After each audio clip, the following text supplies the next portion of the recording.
زبان کو قابو میں رکھنا، اس سے کوئی لغو بات صادر نہ ہو۔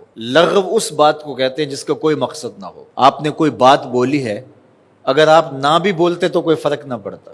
بیہودہ گوئی، سب و شتم، گالی گلوچ، غیبت، چغلی، بہتان تراشی، یہ تو بڑے جرم ہیں، بڑے بڑے گناہ ہیں۔ زبان لغویات سے بھی بچی رہے، ایسا کوئی جملہ صادر نہ ہو جو لغو کے زمرے میں آتا۔ اللہ کے محبوب علیہ السلام کا ایک فرمان آپ نے کئی بار سنا۔ آقا کریم علیہ السلام نے ارشاد فرمایا، من حسن اسلام المرء ترکہ ما لا یعنی ہے۔ کسی شخص کے اسلام کا حسن یہ ہے کہ ہر بے مقصد بات کو، کام کو چھوڑ دے، جو لا یعنی ہے، جس کا کوئی مقصود نہیں ہے تو اس کو ترک کر دے۔ تو ہر قول، ہر عمل، ہر رویہ، ہر حرکت و سکنت جو بے مقصد ہو اس کو ترک کر دینا چاہیے۔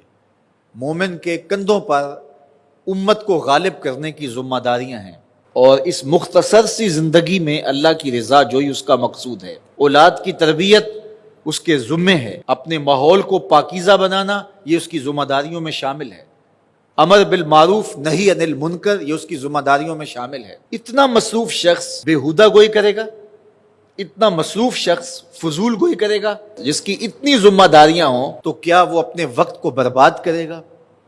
تو مومن کی زندگی پاکیزہ زندگی ہوتی ہے۔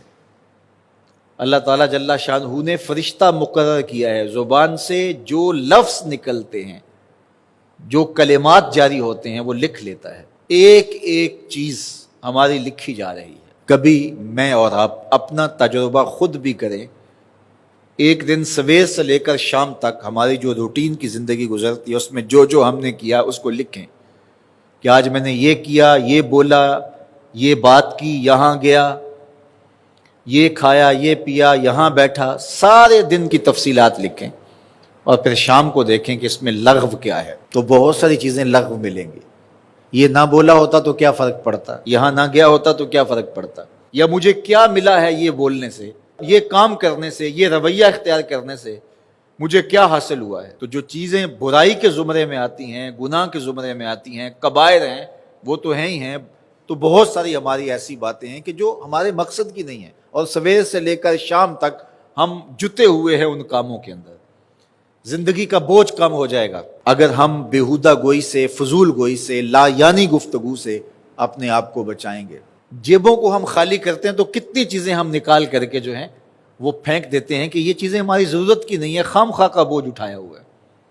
اس طرح زندگی میں بہت ساری فضولیات کا ہم بوجھ اٹھا کے پھر رہے ہوتے ہیں، بہت سارے اقوال کا بوجھ، بہت سارے افعال کا بوجھ، بہت سارے رویوں کا بوجھ، اور بے مقصد چیزوں کا بوجھ۔ اہل ایمان کی نشانی یہ ہے کہ ان کی زندگیاں با مقصد ہوتی ہیں۔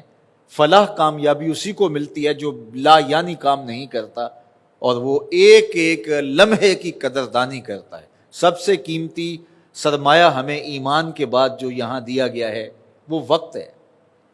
اگر وقت کو اچھے طریقے سے گزار لیں گے تو یہ دنیا بھی سنور جائے گی اور آخرت بھی سنور جائے گی، اور یہ قیمتی سرمایہ اگر برباد ہو گیا فضولیات میں تو بہت سخت نقصان کر لیا۔ تو اہل ایمان کی وہ خوبی جو فلاح پانے والے ہیں، کامیابی حاصل کرنے والے ہیں، بیان کرتے ہوئے کہا والذین ہم عن اللغو موردون، وہ لغویات سے اپنے آپ کو بچاتے ہیں، اعراض کرتے ہیں۔ کثرت کلام کے نتیجے میں دل سخت ہو جاتا ہے، اور اللہ کو ناپسند چیز قلب قاسی ہے۔ سخت دل اللہ کو ناپسند ہے، نرم دل اللہ پسند کرتا ہے، رقیق القلب لوگوں کو اللہ پسند کرتا ہے۔